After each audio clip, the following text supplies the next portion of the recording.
It was a comedian also there. The alleged Igbo King. Dr. Chikudu de Hanetu. Media no someone for air trading enough for any no. Answer Asantehene. And Asante when like Ghana Ghana hima, and a and I couldn't the yard of the third. Ghana hima, it's an idea. Ghana woman, in fact, we are saying mention. It was a melody for a food and Omabidu. We are saying mention together Ghana hima, and a now. And one Igbo man, I call me show the red card. You show my red card, a record is show no, and no, and our comedians will even be avec class with the Igbo man. In fact, or more church in the past and come out again or Kaza ha ayakra. I want you to know again, Amame. Ewa comment section. I have Penyah block media. That's what I say I need you. Or better like if you do know that I'm a subscriber and subscribe click notification and updates. I'm better than what you and the Amame. Ewa comment section. Best Russell about so I know I share video for so any be ashe. And to you know Asantehene you near in fact you near to talk some Ghana when you Asantehene where you Ghana we say Ghana you na hima na na kuno the yard of the third or no na say wo kwa kura I say ya pen kura be na ene ndot ye ni pompons so because ene na ye kata ti kura flat and for asase so na onu say the amamre say na ye to mpamu if you dware benya na odam pem say enipa we be na abejam no ebi aba na himfi abechia ene ade amamre ene amane akoso bebirebe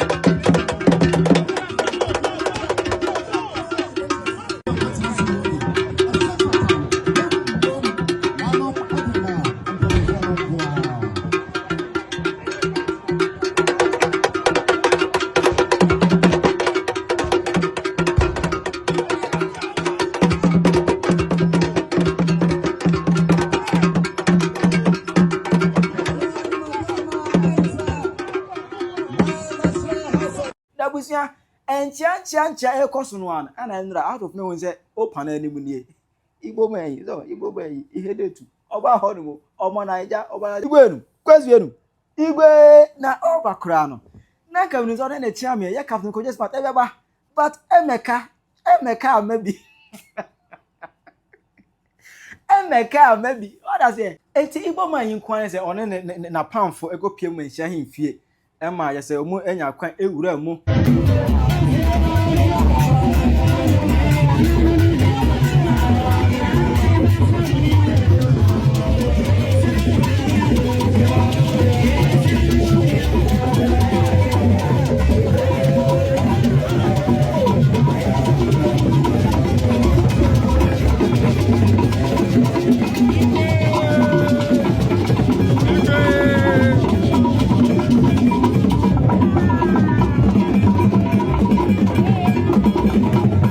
na omu ebe na no ana chiame Otumfuo chiame as kra kwaje kakra nyamtre kwaje kakra amane also say me Igbo King uneme me Igbo King no Igbo no mo Jesu Igwe we chire nyamtre kasa ye hwan ya me Igbo King na me free Ghana me na me wa kra na Igbo King okay matena opede wa say Ghana nyina heme mo me ba chia na o say krachi ekwan no wanu fa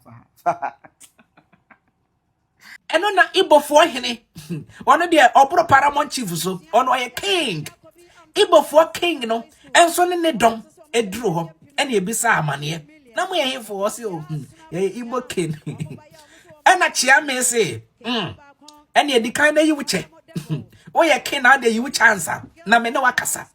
Enti wo yi ne cherie ye no. Ena o se bomu ase.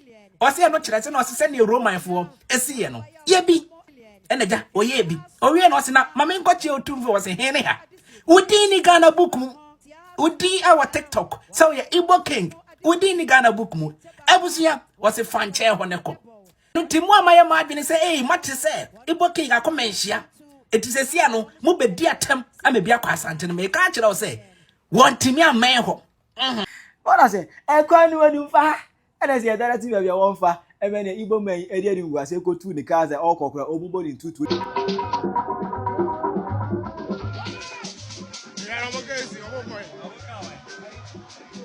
Oya mi go baby Igbo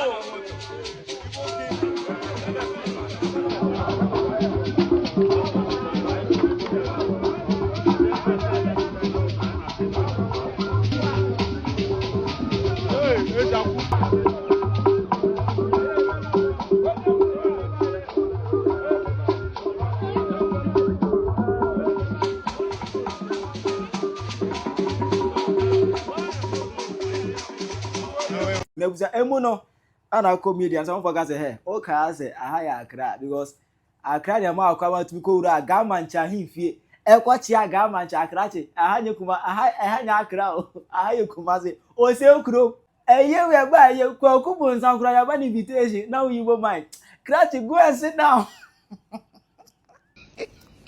Igbo King so wan my way ti a o mele Accra no meet my jejo so baby a no awura kuma so for crowd ye bum se carnivals uni carnivals ye Igbo for crowd ni zamu wi ni panam ye gwa ni ni ze ni pet mi fa Igbo ni adamfo enye nkran fo aka ye crowd ni sa line ebusia for ene yaw asante yaw asante ene menimu ebedi nkomo no na ene de muhu se maje me space na masante sem no aba na maje black de asanteman yaw asanteman ye woyie mu kakra na ene eyia esi wo asanteman mu no ena BBC ye na de na esi ye ye wo asanteman ye ene yehu se papa bi apia asanteman mu a aso ne nkofo bi didi nechi uninvited chese eye na se no obi abon kra mo ho obi amfrɛ o mo ba eyie de asem huna mo nim se eyie ba yes friends and sympathizers obi wo ha say oh ma membre bi nti uninvited na papa yi ba ye no ena one nkofo bi didi nechi na se ye bounce afo o se ye dia yo chese guy na papa yi edru baby a eye asanteman eye yewura yewura Otumfuo Asantehene obubo frefre se chiefs ni ahemfofo a aba nyina mamba chiechia no we ba na obechia Otumfuo we ba na obechia Otumfuo we ba na oduru ochia me ho a na wayi ni che na akochia Otumfuo ene ye hu se papa yi a ye frɛ no eze eduendu inye egwendu wono nso ne na pamfo abegina ho a omokwa akochia Otumfuo na ochia me se ha yi wuche wo ye hwan ye hwɛ no na che se papa yi onya hene enti no yampene kra na Otumfuo mpo ahwɛ nanim and our chairman is trying to say, go that way, go and sit there, go and find somewhere and sit down. It's just kings are coming to greet the Otumfuo. We don't know you, couple baby tina. And so piano ko share speakers ne chiho baby toilet now mo ye wo hono say yeah ebia obi peso ko janaya na mo pia Otumfuo ne o chairman no pia papa ne ko share chiho baby kra ma just say area ho sem oh. Hey, by force, so is it by force to be a king? Good evening, TikTokers. Today, I don't witness something that is sweet me pass. As the so-called Igbo King, go Manhyia, say they go greet Otumfuo. We Otumfuo child ask and say, who be him? He say he be the Igbo King. We they talk and say, come out your heart. He come out his heart, when they talk, say, make it bend down, make it greet. He bend down and greet, then they talk and say, we don't know I'm saying the king for here, so make it come out when they sack him for the Manhyia palace. Masa, Nigerians don't joke with Ghanaians. So. We be there cool, but if we say we go act, we go show you where power lies. With the craze, you know the fear face, you won't go greet Otumfuo for Ghana here. Make I tell you one thing. This be the thing where I want my brothers, the Ghana people, for show this man for the Ghana land. Say, he not qualified to even be a shoemaker or to be, master, he know they qualify for anything for Ghana here. You see the way them disgrace that so-called Igbo King for Manhyia. Next time, if they can go think well, master, Ashantis, they know the joke. We Ashantis, we know the joke plus one a king. No, you go feel disrespect any king in Ghana, but Ashanti king, make you not try that nonsense because he go over you. He go over. You see the way they sack him for the Manhyia palace there. This is what I want my Ghana people to do for them. And you are not, and they hear me the rough. I did ask Santa mind there, side Igbo Hine no. Or call Manhyia near Pamo no. Otumfuo Chami Busan so your mind. Also Igbo Hine, or by the way, Otumfuo next room to Niche. Otuniche is on Bon Massa. Bon Massa with Cherry as your uncle be any more Ghana Alam. After Igbo King educate Tremeni, ya Pamono ya. Then you are for. in a Ghana for Ghana, ye in idea. Or some way sorry. Most of us sorry, let's say Igbo King more family from my house. And yes, sir. Or the print, not the asama about. Because you say, I buy a bow when you two are seeing in castle. And to say Igbo King, Muntuna say, a friend can man, not for some in Nigeria, no quite Igbo King or in Nigeria cry, or any back or crack castle, or anywhere in Nigeria, or my channel. Until then, you are my way fine. And or ya a cabin sent to trust him, or Ghana had to say, or no your henny. My means so no way so. Intina peniful baby says a train can, and not just have one so far from goody. Debbie Gamanche, you go to you for Miss Slow. Also, so the general answer. Not Igbo King, Ofui Asantehene. The ancient is a Ghana for ye by the white. Send your son to mine, and the iron and yellow. You have the same thing and yellow. No, who said, ye yano Ghana. Asantehene, Madam Maswati. Kumasi Asante Kotoko, Madam Maswati. Otumfuo, Madam Maswati. Ochiame, Madam Maswati. Manhyia, Madam Maswati. Say Igbo King ba hwana na opese ko chel tun o Otumfuo amampene no amopam no mane bu ne mo no. Madam Maswati. Madam Maswati. Papa Asantehene. Mama na yankani. Nti mi efem kokunti. Mi diangasa di kokunti. E champion de mi offer the be president. Mi fishidi mabugo. Mi fishidi mi offer papa no na di president. E champion. Ignos kutu e champion. E mi offer. Asatema mi Maswati. Se ma pam papa ram. Bane bu gamanche bona. Gamanche. Ona kan Igbo King ti Kumasi ane nga Otumfuo. Boy internet nge say I say information home. Internet everything ni wo. Gamanche. Ona shi ni eti Kumasi ane nga Asantehene. Boy mi kwe aka shi ba jeme. Obare manga bolo. Bi ane fa ipo de buini. De kuemi. Nyami Asantehene. I'm proud to be an Asante. Emya na mpese bokotoko. Asana mi kutu yon kobu. O Benin. Asantehene nyami shiramu ati. Nyami shiramu. Salute to Pia odana. What Igbo King? Wako sheni tuma tintimbi. Nonsense. How dare you self-acclaim whatever Igbo, whatever cheerleader? How dare you? Did you think Manhyia was like in Accra? Did you think Manhyia is like Accra? What are you going to? You are going to shake who? Who? How dare you? How dare you? How dare you? Igbo King no ka say akakabensem no omote yinkran ho na omudi no betimi de aba Ashanti region ha. One ne nkrofo o mahwehwehwe o moja alabi o ze ede ade a abakuma ase ha so omokwachi Otumfuo. Yeso muduru ha na ahefofo no se he se mu ade no mayo maje se mu besi ohene wo krom ha se ya Ghana ha se ya mo fantan kran ho enkran ho de ho ye no man's land ama frafo bi atimi tena ho no na ne otekokọ so krom ha se wo be chia hwan mu ade ohun Otumfuo mechia na nyete se onyambra sam na wo ye won kran ho no na jama waje atumo hu ana ye makwan ma wo nchia ene ni Igbo King di nanim hancho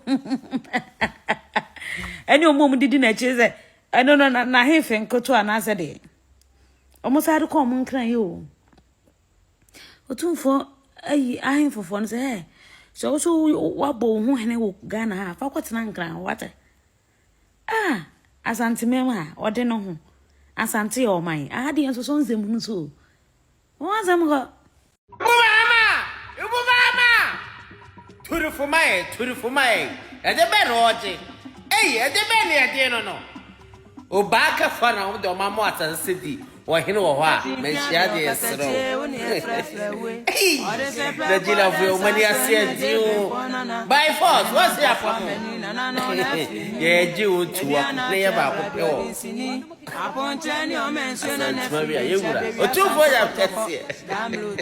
na Ghana anya semfoni so Wo se wo ye se Igbo King no se debe ndebe yon.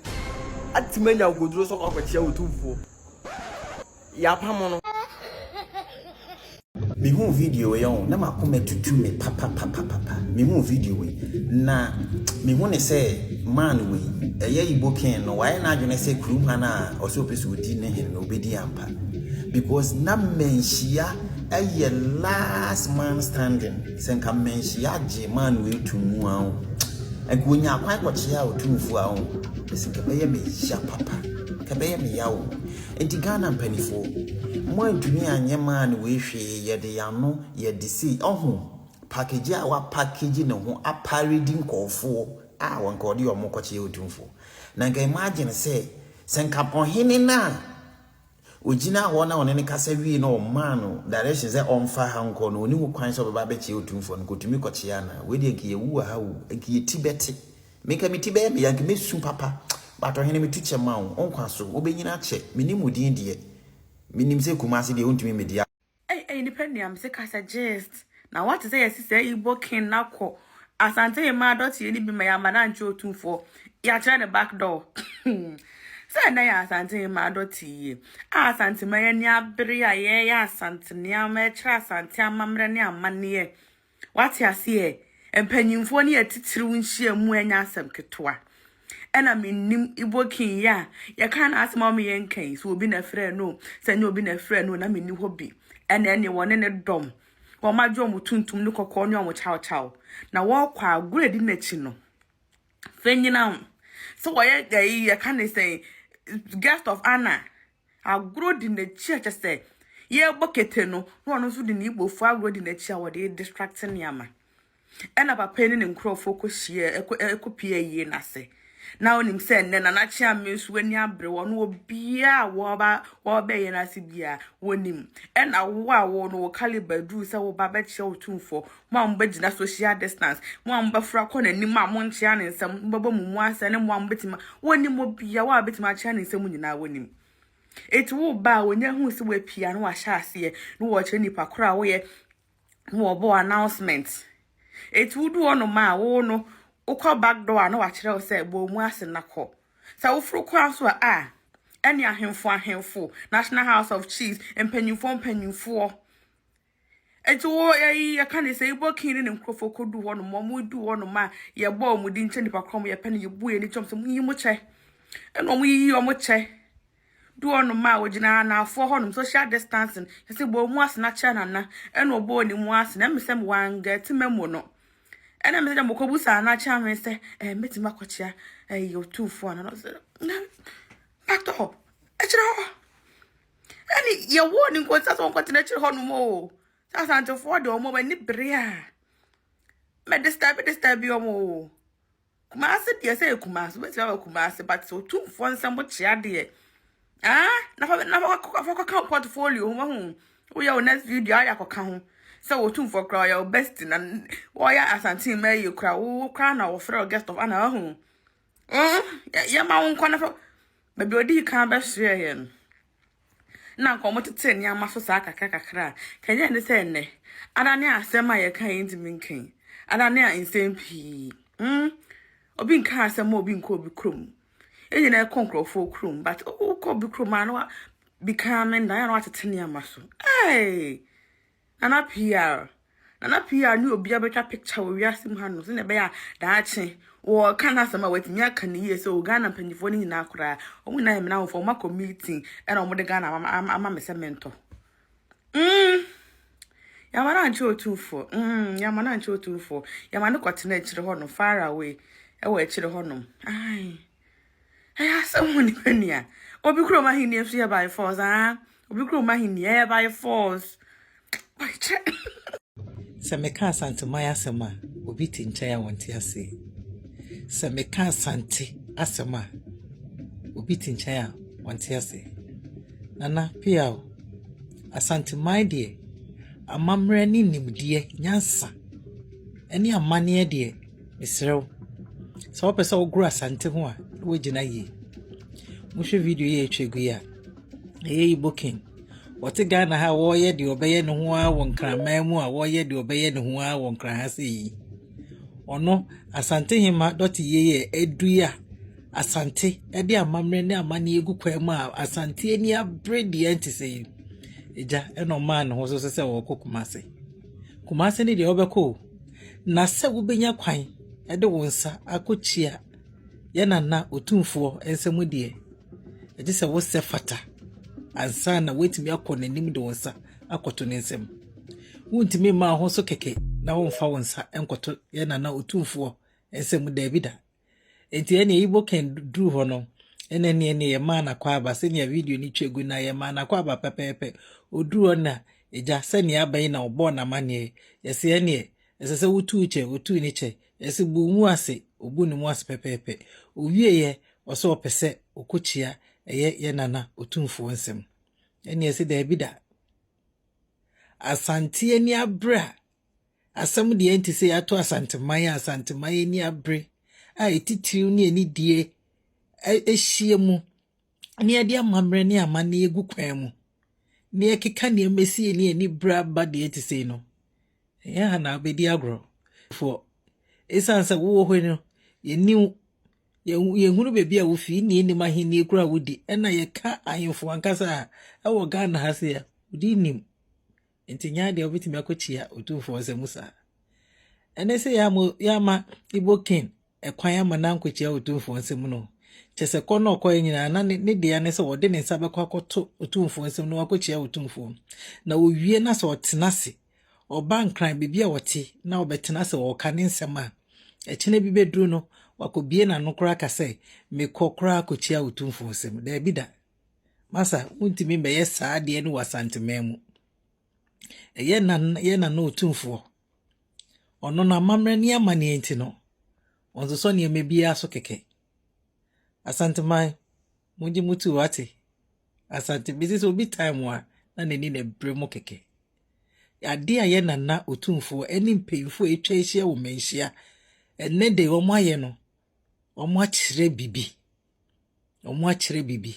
na nka wei enke ye baabi a aye mpese ye bebodin a nka obekọ pepepe akochia no nenam o kanisama wenye biaka but asantemai kire yana na Otumfuo kire so woni de woni mamamre ni mamane ye ne kwan mu pepepe wa amane kwan mpemfo kra twa ne ho ehia amane kwan mo amfa ne nsa ankoto ni nsem ankochia no na chine bi wagina so aka ne nsem wote Ghana ha ono no oye ne ope no ai odu kumase du asantemai de yes ya kire ne se ontimi mfa ne niema ne mfa mba ho be yehwe asantemai munje mutu wate.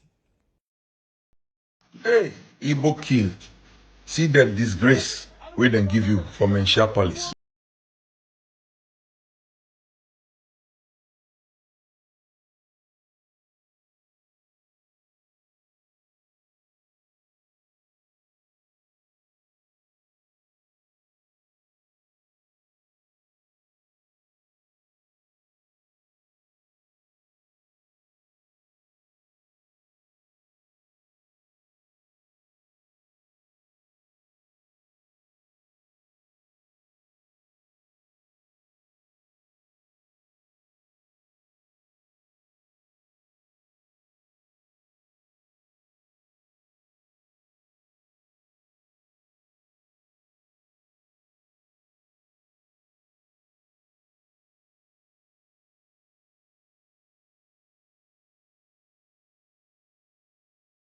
Because we know say the king has lost a queen mother.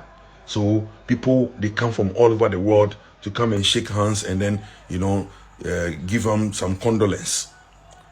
Igbo King go reach there. He then people, they follow him. Igbo King. He reach, he day line inside, they line. It's a queue. He did a queue inside.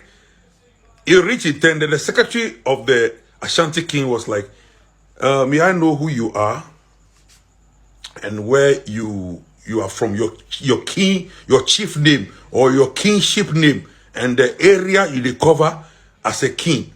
They ask him no, and I'm representing the Igbo people in Ghana here. I say, hey, master, forget it. For where?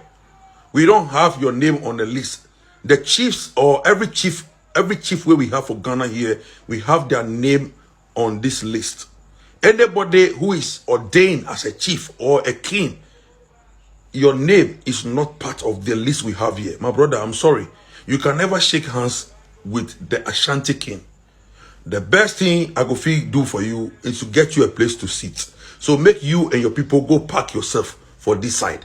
Then they go park them for there. You see the disgrace you've brought yourself, Igbo King. Igbo King, you see the disgrace you brought yourself. You are on somebody's land in the course of a king. Common handshake self, the Ashanti king didn't even give you. You were not allowed. You were not allowed. You were prevented. They sacked you. They said you can never shake hand. My brother, go sit down for somewhere. Next time you will learn some sense. You know what you want me? I will comment session. I Penyah Block Media. I